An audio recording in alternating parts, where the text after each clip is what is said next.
Samosa chat తయారీ విధానం.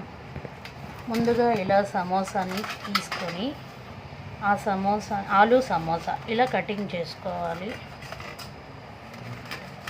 ఇలా కట్ చేసుకున్న తర్వాత దాని మీద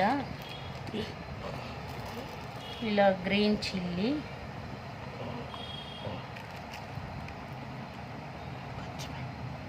చిల్లీ వేసుకొని తర్వాత దాని మీద స్వీట్ వేసుకోవాలి. స్వీట్ వేసుకున్న తర్వాత దాని మీద ఉల్లిపాయలు, క్యారెట్, కొత్తిమీర కటింగ్ చేసుకొని దాని మీద ఇలా ఉల్లిపాయ అన్నీ వేసుకోవాలి. తర్వాత దాని మీద కొద్దిగా బూందీ వేయాలి. కొద్దిగా బూందీ వేసి తర్వాత దాని మీద పెరుగు వేసుకోవాలి. కొద్దిగా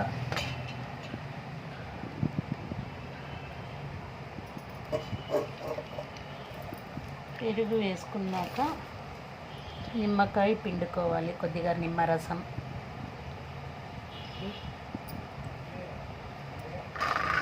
సమోసా చాట్ రెడీ.